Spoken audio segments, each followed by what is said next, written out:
Alors, bonjour à tous, bienvenue à ce culte du dimanche 5 décembre 2021 de l'Église Centre-Vie Abondante. Merci Sylvie pour ce temps de louange et d'adoration. Alors, je vous invite, pour ceux qui écoutent l'enregistrement de ce culte, si vous n'avez pas encore écouté l'enregistrement de ce temps de louange avec Sylvie, je vous invite à prendre le temps d'entrer dans la présence de Dieu à travers ce temps de louange. Et concernant ce temps de louange, le dernier chant qu'on vient de chanter qui dit « Guéris notre pays, Seigneur ». Nous, on y pense souvent à ce chant-là dans le contexte où ce qu'on voudrait voir ceux qui ne connaissent pas Jésus être sauvés. Mais quand ce chant-là est inspiré du texte de Chronique qu'on a même d'affiché ici dans notre Église, dans le contexte de ce verset-là, ça parle de la nation qui forme le peuple de Dieu, et non pas d'une nation qui n'est pas sauvée. Non. Ça parle des gens qui font partie du peuple de Dieu, qui ont besoin de guérison. Et ce que j'ai trouvé spécial, puis ce que je ressentais comme une touche de Dieu dans mon cœur concernant ce chant, c'est que ce chant-là suivait tout de suite le chant qui dit « Jésus soit le centre de ma vie ». Est-ce qu'en tant qu'enfant de Dieu, en tant que peuple de Dieu, est-ce que Jésus est vraiment le centre de notre vie?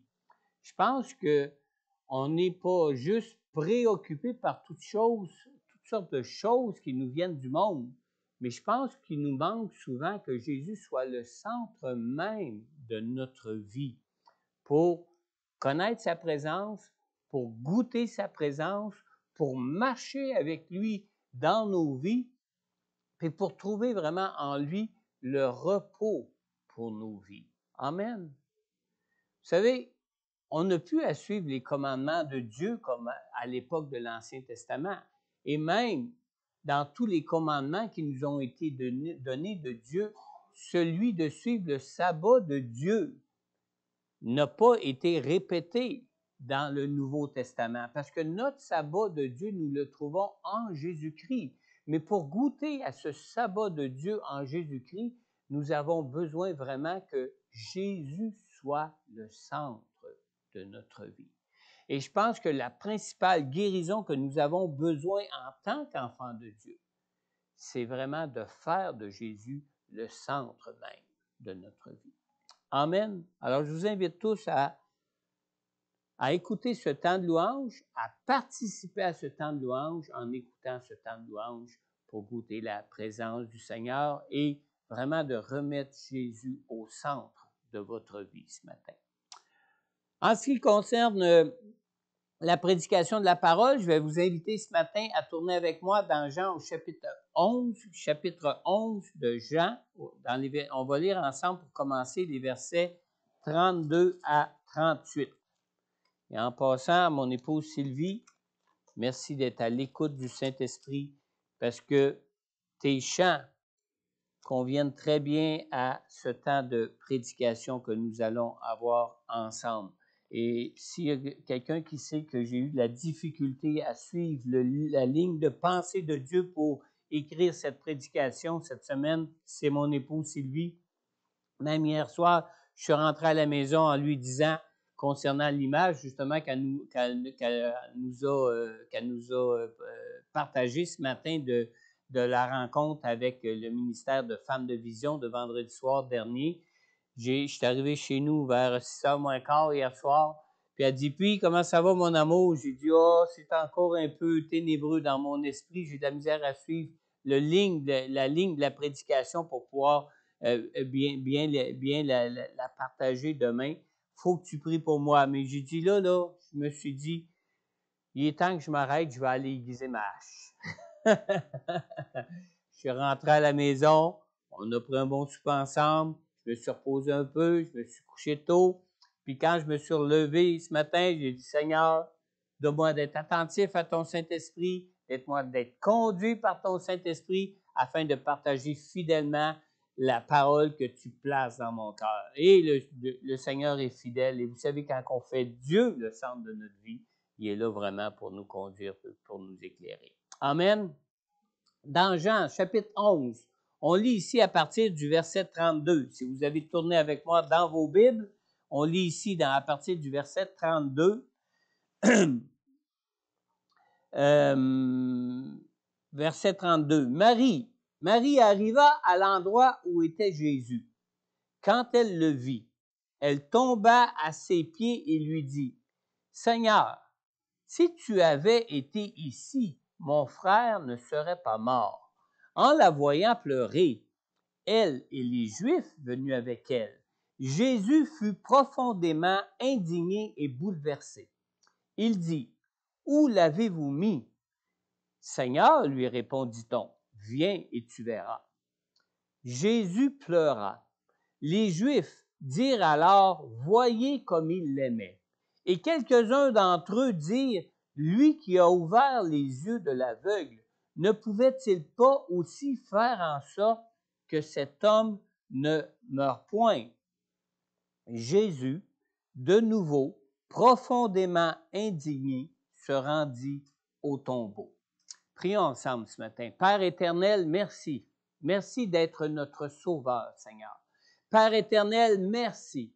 Merci de ton Fils Jésus que tu nous as envoyé, Seigneur Dieu. Que tu nous as envoyé pour que nous puissions, Seigneur Dieu, voir de nos yeux et entendre de nos oreilles, Seigneur Dieu, pour comprendre et pour saisir le cœur d'amour que tu as pour chacun de nous, Seigneur. Seigneur, je te prie encore ce matin, Seigneur Dieu. Toi qui es le Dieu de la vie et le Dieu de notre vie, Seigneur. Je te prie que ton Saint-Esprit réside sur chacun de ceux qui vont entendre cette prédication, de ceux qui se sont rassemblés ici à l'Église afin de connaître ta présence au milieu de nous, comme de ceux qui vont l'écouter et écouter cet enregistrement de leur maison ou de leur téléphone, Seigneur Dieu, que ton Saint-Esprit réside sur chacune de ces personnes, afin que nous puissions recevoir de toi, Seigneur Dieu, ce message que tu as placé dans mon cœur, ce message que tu as pour ton Église ce matin, ce message que tu veux que nous entendions tous, Seigneur Dieu, à partir de ta parole, révélée par ton Saint-Esprit dans nos cœurs, Seigneur. Seigneur, viens nous éclairer ce matin. Viens, Seigneur Dieu Tout-Puissant, enflammer notre cœur, Seigneur Dieu, de ta présence, enflammer notre cœur, Seigneur Dieu, de ton cœur à toi. Fais-nous connaître combien tu nous aimes ce matin, Seigneur. Je te le demande, Père, dans le nom puissant de Jésus. Amen. Amen. J'ai intitulé ce matin ma prédication « Cœur saint, émotion sainte ». On vient de lire dans Jean 11 au verset 35, « Jésus pleura ». On a ici le verset le plus court des évangiles. Ce verset comporte seulement une phrase. Et cette phrase ne compte seulement que deux mots seulement. Le sujet, le verbe, il n'y a même pas de complément. Deux mots dans cette phrase qui nous dit que Jésus a pleuré. Jésus pleura. Alors, les émotions éprouvées par Jésus alors qu'il était dans une nature humaine comme la nôtre, font partie des moyens de révélation que Dieu utilise pour se révéler à chacun de nous. Dieu ne se révèle pas à nous seulement à travers l'histoire. Dieu ne se révèle pas à nous seulement à travers les Écritures, ni seulement à travers la prophétie ou par des révélations du Saint-Esprit. On lit dans Hébreux chapitre 1, dans le verset 1 à 3. Ces versets nous disent ici, « Après avoir autrefois, à de nombreuses reprises et de bien des manières parlé à nos ancêtres par les prophètes, Dieu, dans ces jours qui sont les derniers, nous a parlé par le Fils. Le Fils, et écoutez bien, le Fils est le reflet de sa gloire et l'expression de sa personne. Il soutient tout par sa parole puissante. » Amen. Un verset n'a pas besoin d'être long pour nous révéler le cœur de Dieu pour nous. Un simple verset composé de deux mots, comme on le voit dans le verset 35, est la parole puissante de Dieu pour nous révéler qui est Christ. Qu'est-ce qui s'enflamme immédiatement en Jésus lorsqu'il se porte vers les pécheurs et les affligés comme nous. C'est ce qu'on peut voir à travers la vie affective de Jésus qui nous est décrit dans sa venue, quand il est venu ici sur terre, qui nous est décrit dans les évangiles. L'incarnation de Jésus nous permet de voir le cœur de Dieu notre Créateur, et de voir le cœur que Dieu a pour ses enfants en tant que notre Père céleste. Jésus est la personne de Dieu qui est venue dans une nature d'homme comme la nôtre, afin que nous puissions pleinement saisir ce que nous ne pourrions pas saisir de Dieu qui est esprit, et de Dieu que nous ne pouvons pas voir de nos yeux. Si Jésus ne serait pas venu en chair, nous n'aurions pas pu contempler Jésus de nos propres yeux, comme nous pouvons le contempler à travers ce qui est décrit de sa venue ici, dans les évangiles. Mais,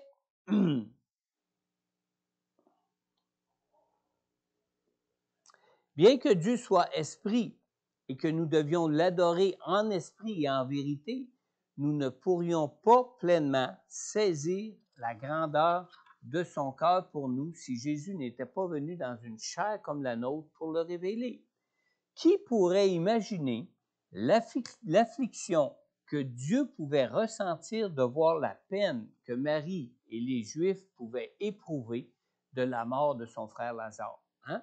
Qui aura pu imaginer Dieu dans les cieux, Dieu qui est esprit, imaginer voir couler des larmes de ses yeux comme on a pu le voir de Jésus qui a marché ici-bas sur terre? Sans Jésus venu en chair, personne qui n'aurait pu imaginer voir couler une larme d'émotion sur la joue de Dieu qui est esprit, sur la joue de Dieu qui est celui qui règne dans les cieux.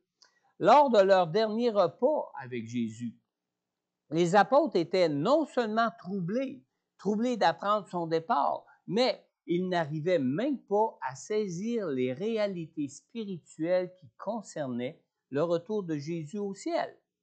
Dans Jean, au chapitre 14, au verset 8, on lit, Philippe lui dit, « Seigneur, montre-nous le Père et cela nous suffit. » Et au verset 9, Jésus lui répond, « Il y a si longtemps que je suis avec vous et tu ne me connais pas, Philippe. Celui qui m'a vu a vu le Père.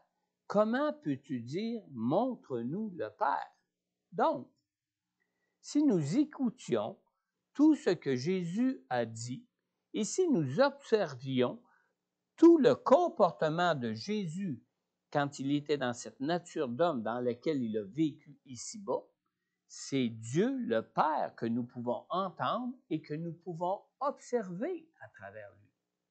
Amen. Vous me suivez jusque-là?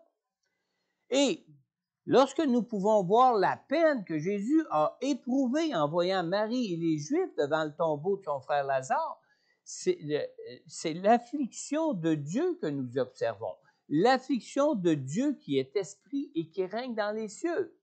Alors, bien que Dieu soit un être spirituel, et bien que Dieu ne se trouve pas au ciel dans un corps physique comme nous, Dieu a tout de même une vie affective, un cœur pour ses créatures et un cœur pour ses enfants à lui, tels que nous sommes. Alors, comme nous pouvons l'observer à travers la vie de Jésus, Dieu éprouve des émotions et il ressent des sentiments pour nous et pour tous les hommes. Il n'est pas juste un esprit désincarné sans émotion au ciel. Amen. Les émotions font essentiellement partie de notre être en tant que créature de Dieu. On a tous des émotions, n'est-ce pas? Nous avons tous été créés à l'image de Dieu avec la capacité d'aimer, la capacité d'haïr, la capacité de se réjouir, comme aussi la capacité de se mettre en colère. Comme Dieu lui-même se réjouit, comme Dieu lui-même aime, comme Dieu lui-même est aussi. On sait qu'il est le péché. Comme Dieu lui-même a la capacité autant de se réjouir que de se mettre en colère.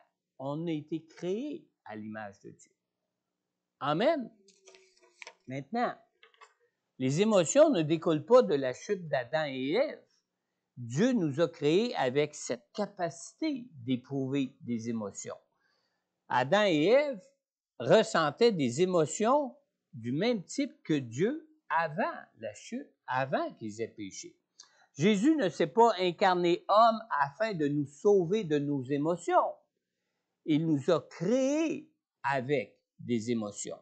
Mais malheureusement, le péché de l'homme a entaché nos émotions comme c'est le cas pour tous les autres aspects de notre nature déchue, n'est-ce pas?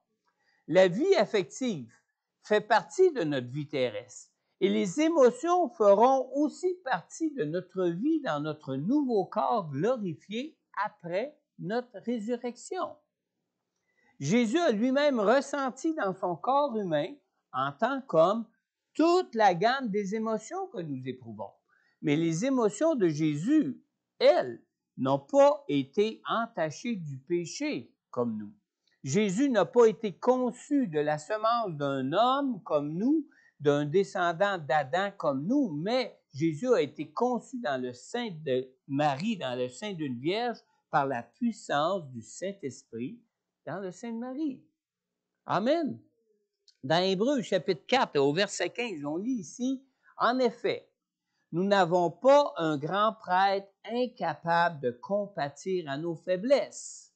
Au contraire, il a été tenté en tout point comme nous, mais sans commettre de péché. » Alors, le fait que Jésus se soit incarné dans une nature comme la nôtre nous a permis de contempler les sentiments de compassion et de pitié que Dieu éprouve pour nous face aux conditions dans lesquelles nous nous trouvons dans notre condition humaine actuelle.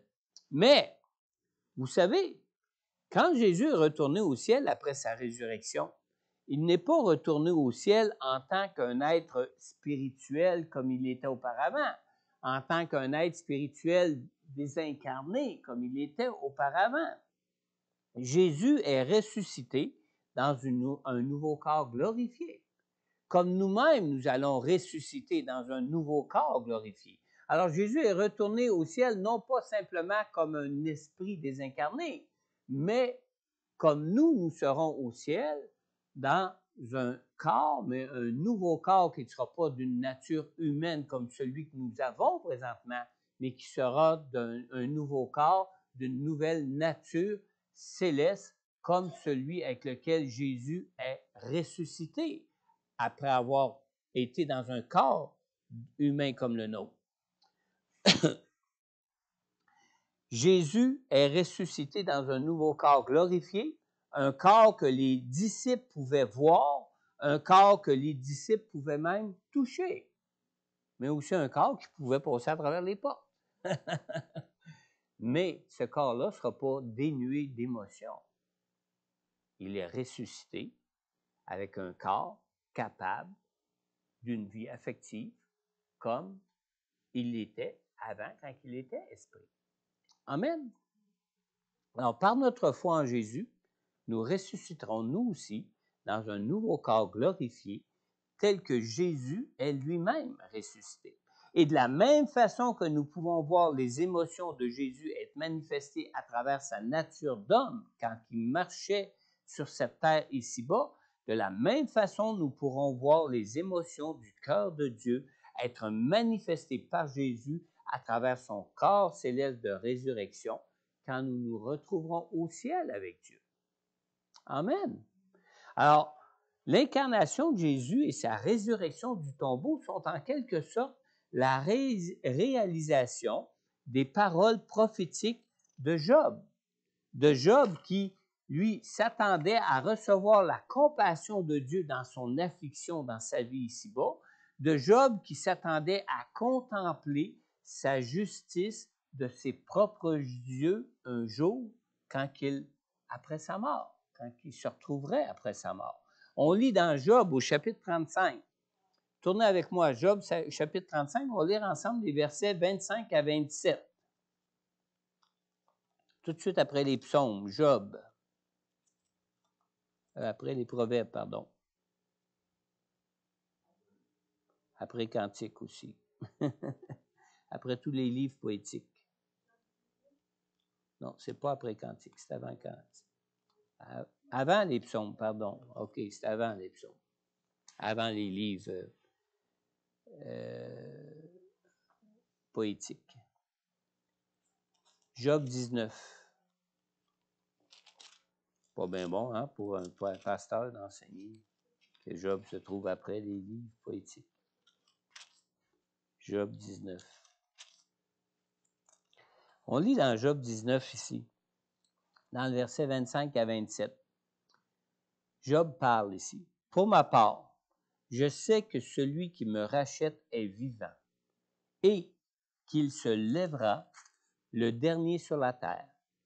Quand ma peau aura été détruite, en personne je contemplerai Dieu. C'est lui que je contemplerai et il me sera favorable.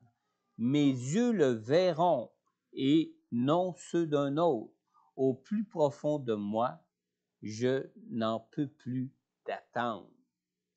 Dans la Bible, Esprit et vie, dans un commentaire qui se trouve au bas de la page concernant le verset 27 qu'on vient de lire ici, le verset 27 qui dit « C'est lui que je contemplerai et il me sera favorable, mes yeux le verront. » La Bible, Esprit et vie, ici dit en commentant ce verset, ils disent que Job affirmait de façon prophétique qu'une fois son corps dans la tombe, il ressusciterait physiquement et verrait Dieu, son Rédempteur, dans son corps de résurrection.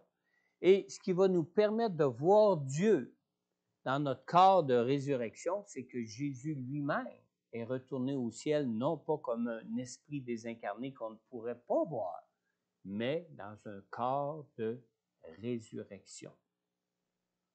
Amen. Amen. Il me vient quelque chose à l'esprit, mais je ne vous le dirai pas, j'ai besoin de vérifier les Écritures avant. Ce sera peut-être pour une prochaine fois.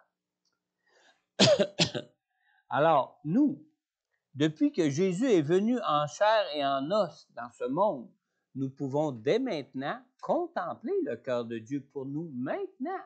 On n'a pas besoin d'attendre d'être dans notre nouveau corps glorifié au ciel pour pouvoir contempler la gloire de Dieu, contempler, saisir même la vie effective du cœur de Dieu pour nous. On n'a pas besoin d'attendre d'être au ciel dans un nouveau corps glorifié.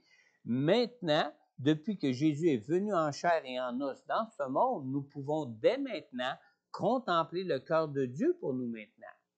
Et contempler un cœur de Dieu qui est pur et qui est saint, parce que Jésus, lui, n'a jamais péché pour avoir des émotions entachées, comme nous pouvons avoir des émotions entachées par le péché. Amen. Nous pouvons le voir maintenant, car Jésus nous l'a déjà révélé. Par son incarnation, nous pouvons observer la vie affective de Jésus et saisir le cœur de Dieu pour nous. Amen.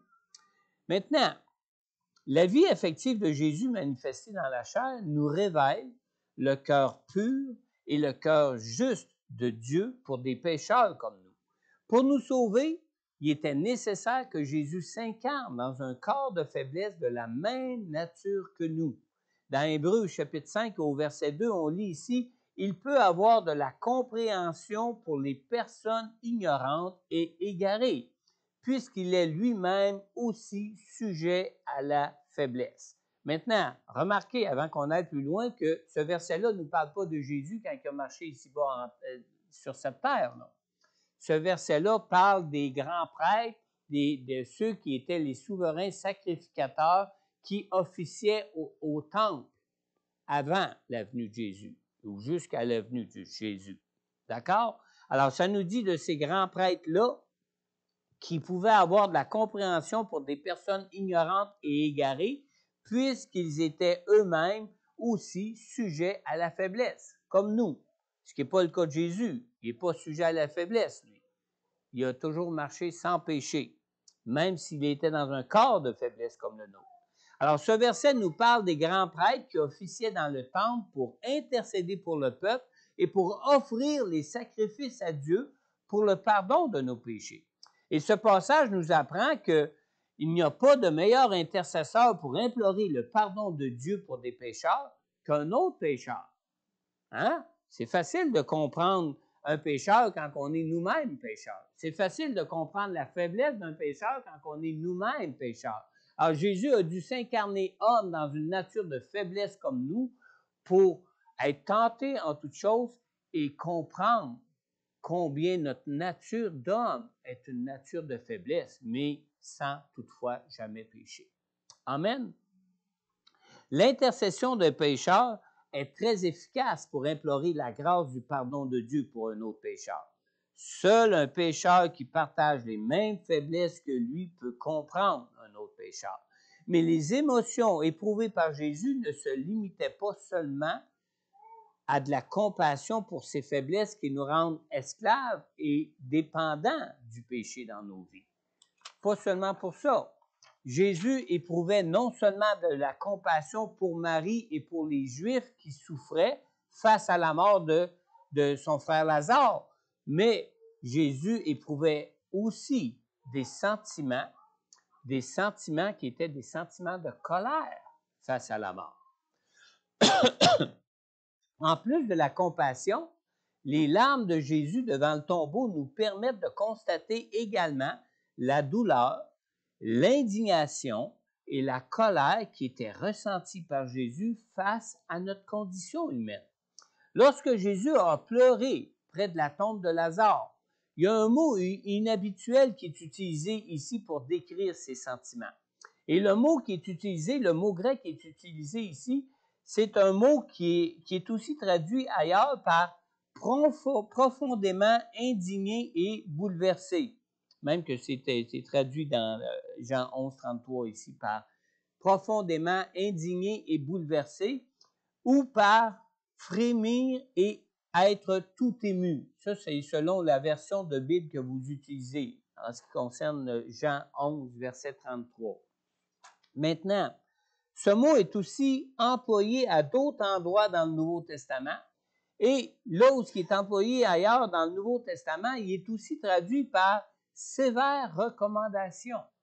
Il est aussi traduit par le mot sérité. C'est le même mot, là. C'est le même mot qui est traduit dans Jean 11, 33 par profondément indigné et bouleversé ou par frémir et être tout ému. Alors, chacun de ces sens que ce mot comporte contient la notion de sévérité et contient là aussi la notion de sévère. Vous me suivez jusque-là?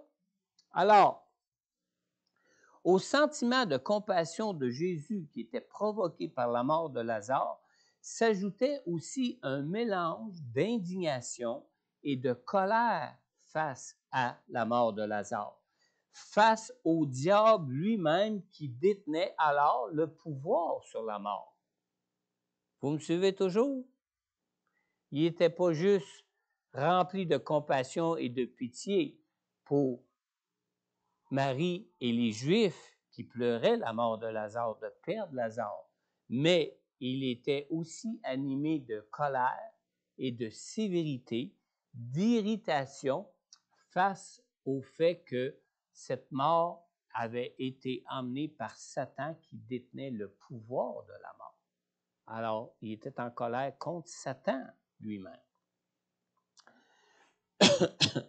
On employait parfois ce mot grec pour désigner le hennissement du cheval qu'on utilisait dans les guerres.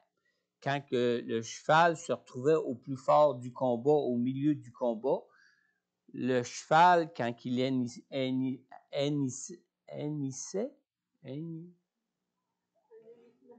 faisait un hennissement, c'est dur, hein?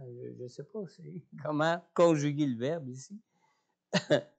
Mais quand le cheval hennissait, c'est que le cheval était accablé d'un grand fardeau au milieu même de ce combat-là.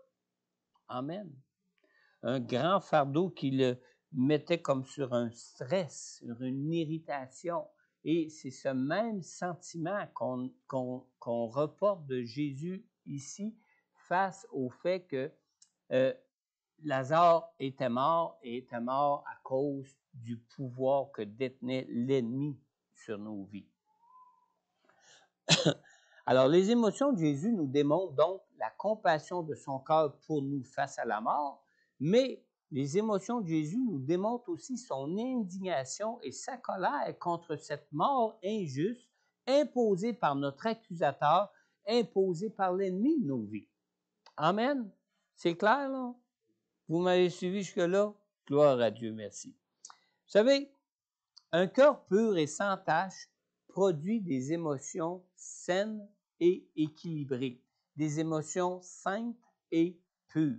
Dans Jean chapitre 11, verset 33, ce verset où ce qu'on lit, « En la voyant pleurer, elle et les Juifs venus avec elle, Jésus fut profondément indigné et bouleversé. » Ce même verset, dans la traduction de Nouvelle édition de Genève 1979, dit « Jésus, la voyant pleurer, elle et les Juifs qui étaient venus avec elle, frémit en son esprit et fut tout ému. » On l'a vu tantôt, il a été ému au point qu'il a pleuré. Alors, devant la mort, quand nous éprouvons le décès d'un proche comme pour Jésus, nous ressentons souvent aussi non seulement de la peine de perdre une personne, mais nous ressentons souvent aussi des émotions de colère, n'est-ce pas? Sauf que, différemment de Jésus, c'est plutôt des émotions de colère contre Dieu que nous éprouvons. Des émotions d'indignation et de colère plutôt que contre l'ennemi de nos vies. Tandis que Jésus, lui, a éprouvé des émotions qui étaient saintes et pures, qui étaient des émotions de colère, non pas contre Dieu, de voir son ami Lazare mort, mais vraiment contre l'ennemi de nos vies qui a imposé cette mort étant l'accusateur de nos vies. Amen. Ça va là-dessus? Comprenez comment j'ai eu de la peine à verbaliser tout ce que Dieu plaçait dans mon cœur. Si nous connaissions mieux le cœur de Dieu pour tous les hommes, et plus particulièrement pour ses enfants, nos émotions ne s'enflammeraient pas contre Dieu, mais nos émotions s'enflammeraient plutôt contre le péché et contre l'ennemi de nos vies. Amen. Vous voyez où est-ce que je m'en viens maintenant, hein? Les émotions ressenties par Jésus ne provenaient pas comme nous des expériences de sa vie dans ce monde depuis sa naissance. Les émotions de Jésus étaient des émotions qui étaient pures, qui étaient sans tache et qui venaient d'un cœur qui était pur et sans péché. Tandis que nous, nos émotions sont souvent entachées de nos expériences, de nos mauvaises expériences souvent de nos vies depuis notre naissance. Parce que nous sommes nés pécheurs et nos émotions en sont évidemment teintées. Dans Hébreux chapitre 4 au verset 15, on lit « En effet, nous n'avons pas un grand prêtre, et ça parle vraiment de Jésus ici, nous n'avons pas un grand prêtre incapable de compatir à nos faiblesses. Au contraire, il a été tenté en tout point comme nous, mais sans commettre de péché. » Alors, des émotions pures et sans tache éprouvées par Jésus, nous voyons que Dieu ne s'indigne pas du pécheur. Dieu ne s'indigne pas non plus ni de nos faiblesses dans notre chair, mais Dieu s'indigne plutôt du péché et de l'ennemi de nos vies. Amen. La vie affective de Jésus manifestée dans la chair nous révèle le cœur de Dieu pour le salut de pécheurs comme nous. Il n'y a pas seulement que la mort et l'affliction qui ont ému le cœur de Jésus. Jésus a aussi fait preuve de sentiments de joie et de bonheur quand il a marché ici-bas, dans ce monde, dans la chair comme nous. Dans Hébreux chapitre 12 et au verset 2, on lit dans la deuxième partie du verset, dans la partie B du verset 2, « En échange de la joie qui lui était réservée, il a souffert la croix en méprisant la honte qui s'y attachait, et il s'est assis à la droite du trône de Dieu. » Vous savez, nous nous laissons souvent abattre lorsque nous subissons des conséquences du péché dans nos vies. Et le contexte du verset d'Hébreux 12 qu'on vient de lire, le contexte de ce verset nous parle et nous ramène aux afflictions que nous pouvons souffrir à cause de la nature de faiblesse dans laquelle nous vivons présentement. Dans le verset 1, le verset qui précède, dans Hébreux 12, 1, nous lisons « Nous donc aussi, puisque nous sommes entourés d'une si grande nuée de témoins, rejetons tout fardeau et le péché qui nous enveloppe si facilement et courons avec persévérance l'épreuve qui nous est proposée. » Vous savez, nous aimerions tellement pouvoir toujours apporter la guérison et la délivrance instantanément avec toute la puissance et l'autorité du nom de Jésus dans nos vies. Hein?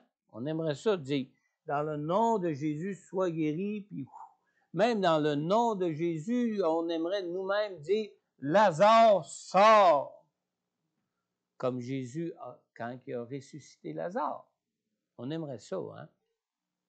Mais, je n'aimais pas ça, hein, quand je dis mais.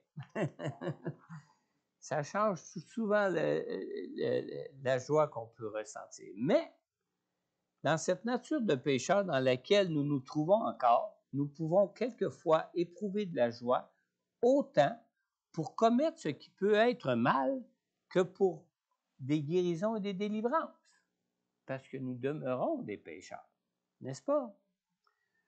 Celui qui aime prendre un petit verre, il est joyeux de prendre un petit verre, n'est-ce pas? Pourtant, on sait, il n'y a pas de mal à prendre un petit verre, mais on sait qu'un petit verre peut nous conduire à pécher. On sait qu'un petit verre peut nous conduire à s'enivrer, pour se livrer au péché, n'est-ce pas? Alors, dans cette nature de pécheur dans laquelle nous nous trouvons encore, nous pouvons quelquefois éprouver de la joie, autant pour commettre ce qui est mal que pour marcher dans des guérisons et des délivrances. Il faut se souvenir que nous sommes encore dans une nature de faiblesse et que nous demeurons encore des pécheurs. Bien que nous puissions connaître le Seigneur et que nous puissions avoir reçu le pardon de Dieu pour nos péchés, nous demeurons des êtres de nature pécheresse. Vrai? Notre délivrance finale et totale ne s'accomplira qu'une fois que nous ressusciterons dans notre nouveau corps de résurrection. Entre-temps, nous demeurons en mode transformation. Vrai? On n'est pas encore en mode glorification. On est en mode transformation. Jésus a pris sur lui, pour nous à la croix, toutes les conséquences de nos péchés afin de nous en libérer. Mais, bien que nous puissions être maintenant assurés par notre foi en Jésus de nous retrouver au ciel avec lui lorsque nous quitterons cette terre, nous avons quand même besoin de marcher dans cette transformation que Dieu veut pour nous maintenant. Dans cette transformation pour ressembler de jour en jour de plus en plus à Jésus dans nos vies. Et la seule façon d'être gardé dans la joie de notre salut malgré les douleurs que peuvent nous coûter encore ce besoin de transformation pour persévérer dans notre sanctification et de marcher à l'exemple de Jésus, la seule façon d'être gardé, c'est en regardant à ce que nous serons au jour de notre glorification, comme Jésus était dans la joie, même face aux souffrances de la croix, parce qu'il regardait à ce que c'était pour être dans le futur, à ce que c'était pour être au jour de sa glorification, à ce que c'était pour être au jour de sa résurrection. Amen. Hébreux 12, 2, dans la première partie du verset qu'on n'a pas lu encore, on a lu juste la deuxième partie, mais dans la première partie du verset, on lit ici « Faisons-le en gardant les regards sur Jésus qui fait naître la foi et l'amène à la perfection. » On a besoin, si on veut, éprouver une joie qui soit pure, une joie qui soit sainte, une joie telle que Jésus l'a éprouvé face à la croix, on a besoin de garder les yeux sur Jésus par notre foi pour pouvoir nous réjouir, même si on peut se trouver encore dans l'affliction à cause du péché dans nos vies, à cause du péché qu'on peut subir du monde qui est autour de nous dans nos vies. Amen. Seule notre transformation peut nous rendre libres de la puissance du péché, et plus nous marchons dans notre transformation, plus notre vie affective en elle-même sera elle-même guérie et transformée. Guérie et transformée. Vous savez, il y a des gens qui vivent dans la dépression depuis des années. Il y a des gens qui vivent dans la détresse depuis des années. Pourquoi? Parce qu'ils continuent d'éprouver toujours les mêmes sentiments dans leur vie parce qu'ils n'ont pas réussi encore à trouver la guérison ou la délivrance de ce qui les a emmenés dans cette détresse et dans cette dépression. On a besoin, pour avoir cette joie dans nos vies, dans nos cœurs, maintenant, malgré les afflictions qu'on peut connaître dans ce monde, on a besoin d'être guéri émotionnellement. Et pour être guéri émotionnellement, on a besoin d'avoir connu la délivrance du péché qui nous garde dans ces émotions. Amen. Pour être guéri, pour être gardé des sentiments qui proviennent des souffrances causées par le péché, nous avons besoin de la puissance du Saint-Esprit sur nous. Dans Luc, au chapitre 17, on lit dans le verset 21. Non, excusez, dans Luc, chapitre 10. On va lire ensemble le verset 17 à 21. Tournez avec moi dans Luc, chapitre 10. On va terminer rapidement avec ces versets.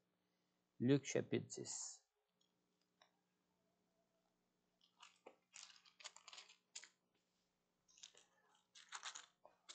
On lit à partir du verset 17 à 21.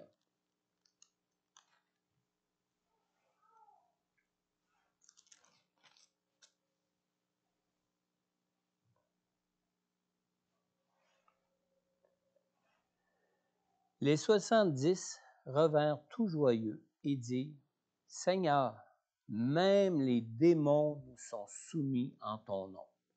Et Jésus leur dit: Je regardais Satan tomber du ciel comme un éclair. Voici, je vous ai donné le pouvoir de marcher sur les serpents et les scorpions et sur toute la puissance de l'ennemi, et rien ne pourra vous nuire. Cependant, ça c'est à peu près comme quand je vous dis mais. Cependant, qu'est-ce qu'il nous dit Jésus ici? Cependant, ne vous réjouissez pas de ce que les esprits vous sont soumis, mais réjouissez-vous de ce que vos noms sont inscrits dans le ciel. Et on lit au verset 21. À ce moment même, Jésus fut rempli de joie par le Saint-Esprit. Pourtant, Jésus avait encore à souffrir face au péché de ce monde. Jésus avait encore lui-même à faire face à la croix. Jésus avait encore lui-même à souffrir la croix pour le pardon de nos péchés. Mais à ce moment même, Jésus fut rempli de joie. Pourquoi? Parce qu'il savait à quoi ça rimerait tout ça. Il fut rempli de joie par le Saint-Esprit et il dit: Je te suis reconnaissant, Père, Seigneur du ciel et de la terre, de ce que tu as caché ces choses aux sages et aux intelligents et les as révélées aux enfants. Oui, Père, je te suis reconnaissant car c'est ce que tu as voulu. Amen. Amen. Seul le Saint-Esprit peut nous donner de détester le péché sans nous détester nous-mêmes et sans détester ceux qui pêchent contre nous. Amen. Vous savez, on peut être rempli de colère, non pas contre celui qui utilise des gens autour de nous, mais on peut être rempli de colère pour les gens eux-mêmes qui nous font mal que Satan utilise. Mais ce n'est pas contre eux qu'il faut être en colère. C'est contre l'ennemi de nos vies. C'est contre l'ennemi de leur vie qu'il faut être en colère. Il ne faut pas être en colère non plus contre nous quand nous péchons à cause de nos faiblesses. Dieu n'est même pas en colère contre nous. La colère de Dieu face à nos péchés, face à nos faiblesses, c'est Jésus lui-même qui les a portés à la croix pour nous, à notre place, pour qu'on en soit pardonné et libéré. Amen. Il faut être en colère contre notre péché. Il faut être en colère contre l'ennemi de nos vies qui nous tente toujours avec nos faiblesses. Amen. Quand le Saint-Esprit remplit nos cœurs, nous sommes capables de comprendre le besoin spirituel des autres comme Jésus comprend nos propres besoins mieux que nous-mêmes. Même si nous reconnaissons que toutes nos afflictions résultent de la puissance du péché qui domine dans ce monde, sans le Saint-Esprit de Dieu en nous, nous demeurons des êtres sans force. Dans Ézéchiel au chapitre 11 et au verset 19, on lit ici « Je leur donnerai un seul cœur et je mettrai en eux un esprit nouveau.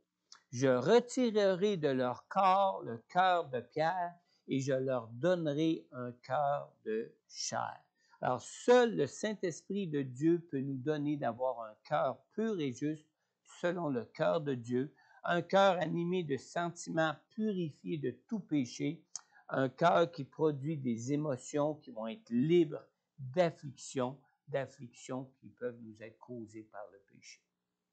Amen. Sylvie, si tu veux venir te joindre à moi ici. Ce matin, pour terminer, as-tu déjà invité Jésus à être ton sauveur pour ta vie? Jésus est venu pour toi. Il est venu pour que tu sois sauvé de tes péchés et de la puissance accusatrice du diable qui t'empêche de connaître la vie de liberté que Dieu veut pour toi. Lui-même a pris sur lui à la croix toutes les conséquences de tous tes péchés. Si tu n'as pas déjà invité Jésus jusqu'à maintenant à venir dans ton cœur pour être ton sauveur, c'est peut-être parce que tu n'as pas encore réalisé combien le Seigneur t'aimait d'un cœur qui était rempli de compassion face à tes faiblesses. Reçois ce matin ces sentiments d'amour que Dieu éprouve pour toi, pour t'avoir envoyé Jésus pour toi, pour payer à la croix le prix pour ton pardon, le prix pour ta délivrance, afin de te réconcilier avec Dieu et de connaître sa présence avec toi dans ta vie par la personne du Saint-Esprit.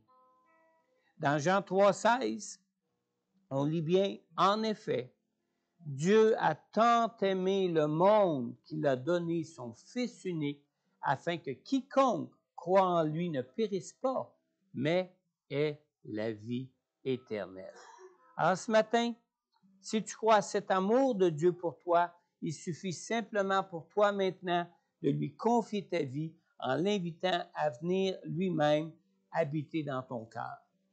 Alors, si tu désires ce matin placer ta foi en Jésus pour ton salut et recevoir la grâce du pardon de Dieu et connaître une toute nouvelle vie de liberté qui vient de cette victoire de Jésus sur l'ennemi de nos vies, je t'invite à simplement adresser cette courte prière au Seigneur pour toi. Père Céleste, je crois en ton amour pour moi et je crois que tu as envoyé ton Fils Jésus pour que je sois sauvé et purifié de tout péché. Seigneur Jésus, je crois que tu t'es sacrifié dans ton amour pour moi en payant à ma place à la croix le prix pour ma réconciliation avec Dieu et le prix pour ma guérison et ma délivrance. Je reconnais que je suis pécheur et que j'ai besoin de la personne de ton Saint-Esprit pour vivre par la foi en toi une toute nouvelle vie avec toi. Seigneur Jésus, je t'ouvre maintenant tout mon cœur. Je te prie, Seigneur, d'entrer dans ma vie maintenant. Père Céleste, merci de me pardonner pour tous mes péchés. Je te demande, Père, dans le nom de Jésus, de venir maintenant prendre toute la place dans mon cœur Merci pour Jésus, ton Fils, mort et ressuscité pour moi. Amen. Alors, ce matin, si tu écoutes l'enregistrement de ce message et que tu as adressé cette prière au Seigneur pour la toute première fois de ta vie, n'hésite pas, selon ce que tu préfères, à prendre contact, soit avec Pasteur Corneille, soit avec moi. Nous pourrons en retour prendre contact avec toi pour prier pour toi personnellement et pour répondre à toutes tes questions sur Jésus et toutes tes questions sur ce qui concerne ton salut en Jésus et pour tout ce qui peut concerner aussi le cœur de Dieu pour toi et pour ta vie. Pour ceux qui sont présents ici à l'Église, si c'est votre cas, simplement vous avancez ici à l'avant pour que je puisse prendre du temps pour prier pour toi ce matin. Aussi, si tu es de ceux ou de celles qui avaient déjà fait cette prière auparavant dans votre vie, mais que vous ressentez ce matin un besoin de vous rapprocher de Dieu afin de ressentir son cœur pour toi et de te sentir toi-même plus près de lui pour goûter à la consolation qu'il veut pour toi. Si tu es en train d'écouter cet enregistrement en ligne, je t'invite simplement à prendre un temps de prière avec le Seigneur pour lui demander pour lui parler, de ce besoin que tu ressens présentement pour toi, pour ta vie. Je t'invite aussi à prendre contact, soit avec moi ou soit avec Pasteur Corneille, pour qu'on puisse aussi prier pour toi. Et pour ceux qui sont présents ici à l'Église, je vais vous inviter maintenant à vous avancer pour que je puisse aussi prier pour vous maintenant. Sylvie va nous conduire dans un chant d'adoration, un chant de communion avec Dieu. Et durant ce chant, je prendrai le temps de prier pour tous ceux qui vont s'être avancés à l'autel. Et tout de suite après ce chant, nous allons prendre ensemble la Sainte Seine et terminer ce culte avec la Sainte Seine. Amen.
Jésus. Je vais maintenant vous inviter à tourner avec moi pour la Sainte Seine dans 1 Corinthiens au chapitre 11. Nous allons lire ensemble à partir du verset 23. Nous lisons ici. En effet, J'ai reçu du Seigneur ce que je vous ai transmis. Le Seigneur Jésus, la nuit où il a été arrêté, a pris du pain. Après avoir remercié Dieu, il l'a rompu et a dit, « Prenez, mangez. Ceci est mon corps qui est rompu pour vous. Faites ceci en souvenir de moi. » De même, après le repas, il a pris la coupe et a dit, « Cette coupe est la nouvelle alliance en mon sang. Faites ceci en souvenir de moi toutes les fois que vous en boirez. En effet, toutes les fois que vous mangez ce pain et que vous buvez cette coupe, vous annoncez la mort du Seigneur jusqu'à ce qu'il vienne. C'est pourquoi celui qui mange ce pain ou boit la coupe du Seigneur indignement sera coupable envers le corps et le sang du Seigneur. Que chacun donc s'examine lui-même et qu'ainsi il mange du pain et boive de la coupe. Car celui qui mange et boit indignement, sans discerner le corps du Seigneur, mange et boit un jugement contre lui-même. C'est pour cela qu'il y a parmi vous beaucoup d'infirmes et de malades, et que plusieurs sont morts. Si nous nous examinions nous-mêmes, nous ne serions pas jugés. Mais quand nous sommes jugés, c'est le Seigneur qui nous corrige, afin que nous ne soyons pas condamnés avec le monde. Je veux vous inviter vraiment ce matin à considérer les choses pour lesquelles vous souffrez dans vos vies présentement, à considérer la source de ces souffrances.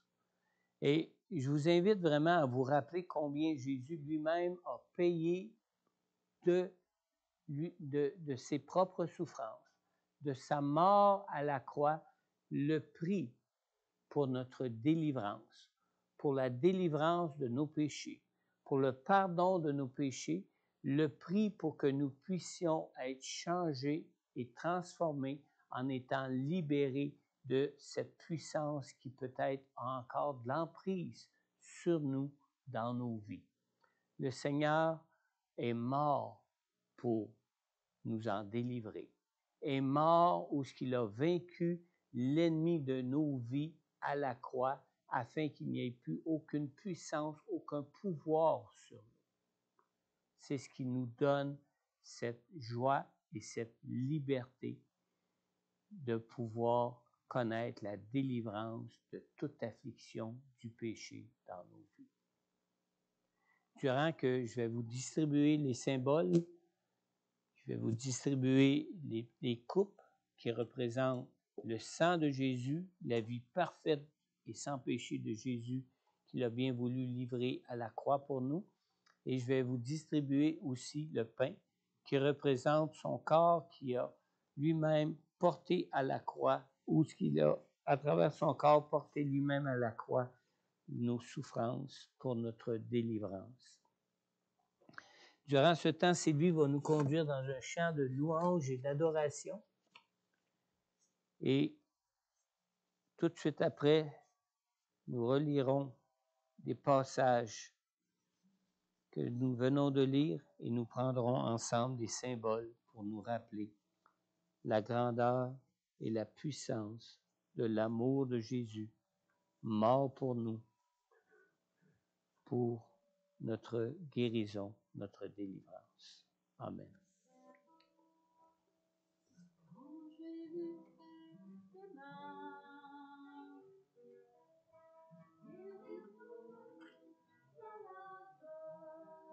C'est pas mal plein, hein?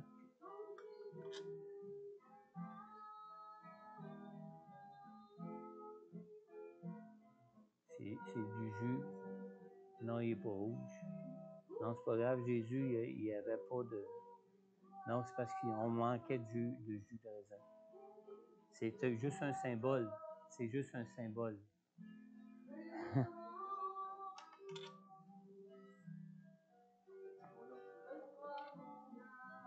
C'est juste un symbole. C'est pas le sang de Jésus, c'est un symbole du sang de Jésus.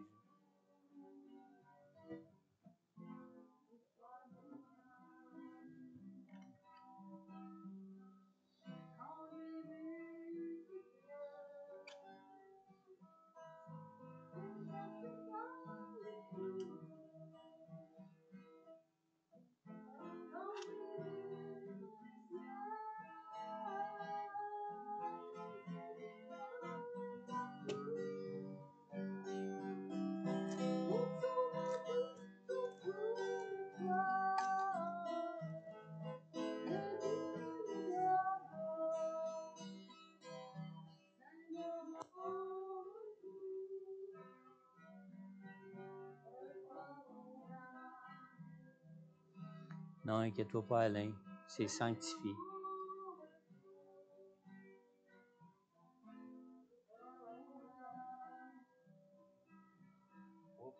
Non, laisse-le. C'est pas grave.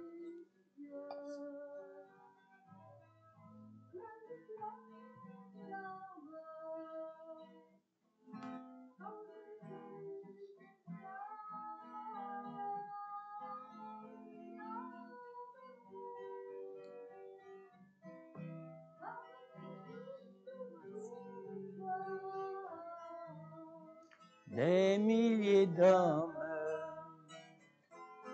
Seigneur, en retour.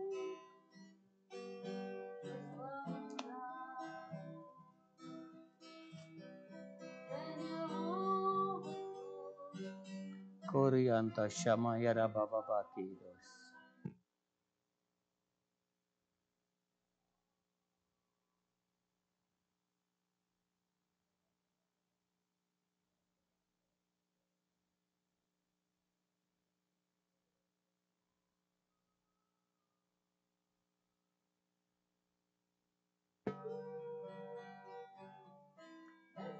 C'est fait pour toujours.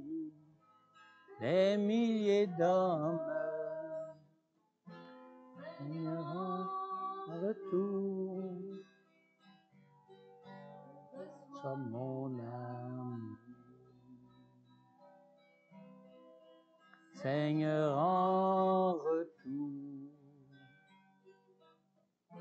Reçois mon âme. On est désolé pour la couleur du jus ce matin. Malheureusement, on a manqué de jus de raisin. On a simplement oublié qu'on n'avait plus de jus de raisin et on vous a servi un jus de mangue. Alors, c'est pas que le sang de Jésus souffre d'anémie ici, là. C'est un symbole seulement. C'est un symbole que nous prenons ensemble.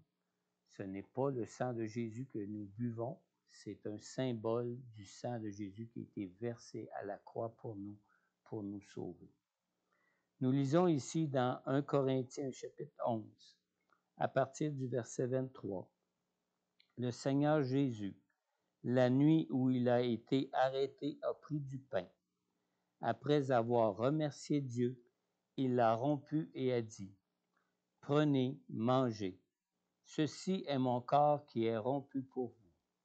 Faites ceci en souvenir de moi. » De même, après le repas, il a pris la coupe et a dit, « Cette coupe est la nouvelle alliance en mon sang. Faites ceci en souvenir de moi toutes les fois que vous en boirez. En effet, toutes les fois que vous mangez ce pain et que vous buvez cette coupe, vous annoncez la mort du Seigneur jusqu'à ce qu'il vienne. C'est pourquoi celui qui mange ce pain ou boit la coupe du Seigneur indignement sera coupable envers le corps de Christ, envers le corps et le sang du Seigneur. Que chacun donc s'examine lui-même et qu'ainsi il mange du pain et boive de la coupe.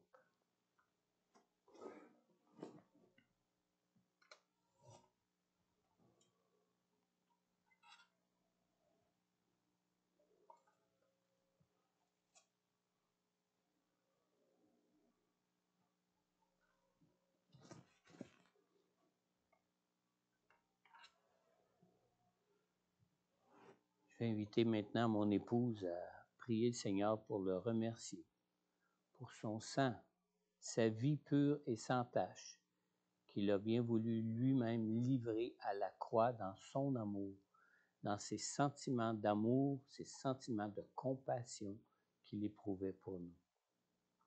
Et de prier pour le pain qui représente le corps de Christ, ce corps pour lequel Jésus a bien voulu se livrer lui-même à la croix et de porter toutes les souffrances, les conséquences pour nos péchés, les péchés du monde, afin qu'on puisse en être guéri et délivré. Sylvie. Merci Seigneur. Merci Seigneur pour d'avoir accepté, d'avoir donné ta vie, Seigneur, de donner, accepter toutes les souffrances à la croix, d'avoir versé ton sang pour qu'on puisse être sauvé, être pardonné, Seigneur. Merci, Seigneur, d'avoir donné toi-même ta vie. On ne l'a pas pris, tu l'as donné parce que tu nous aimes, parce que tu as compassion de nous, parce que tu connais, toi qui as tout subi, qui as tout été tenté en toutes choses, mais qui n'a jamais péché, tu connais notre condition. Seigneur, qu'on puisse regarder la croix et se souvenir de l'œuvre extraordinaire que tu as fait pour chacun de nous. Amen. En sachant qu'on peut vraiment regarder à toi et un simple mot merci, mais tellement être reconnaissant pour ce que tu as fait, pour nous permettre d'être pardonnés, Seigneur.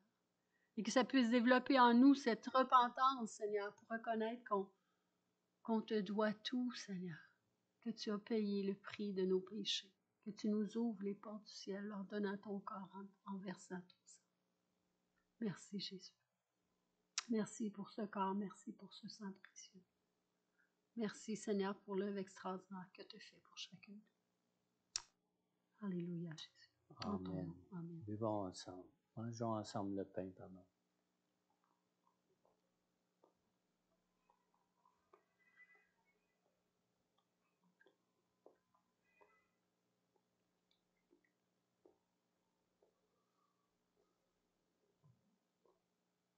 Buvons ensemble la coupe.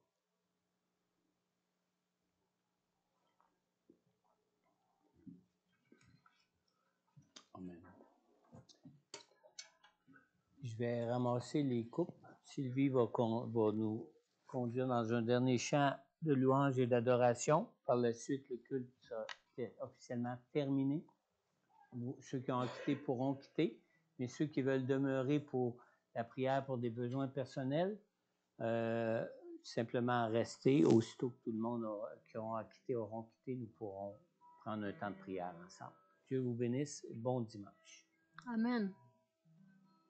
Qui brise le pouvoir du mal de la mort, qui aime d'un amour si puissant, si fort, c'est le roi de gloire, il est le roi des rois. Qui secoue la terre par un saint honneur, qui nous émerveille par tant de mystères, c'est le roi de gloire, il est le roi des rois.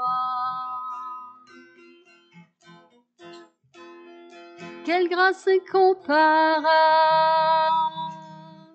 quel amour infini, que tu aies pris ma croix, que tu sois mort pour moi.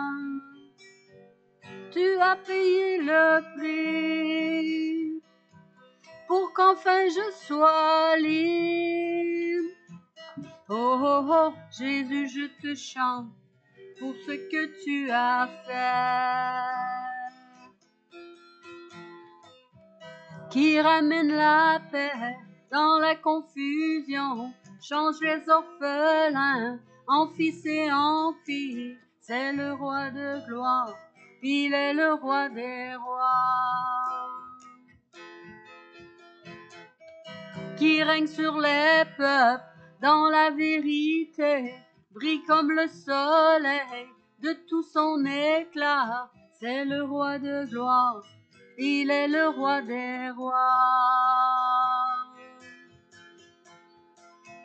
Quelle grâce incomparable, quel amour infini, que tu aies pris ma croix, que tu sois mort pour moi. Tu as donné ta vie pour qu'enfin je sois libre. Oh, oh, oh, Jésus, je te chante pour tout ce que tu as fait.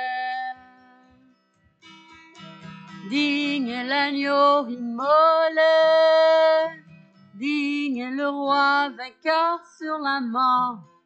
digne est l'agneau immolé, digne, digne, pour ce que tu as fait. Oh, pour ce que tu as fait. Merci Seigneur. Merci Seigneur.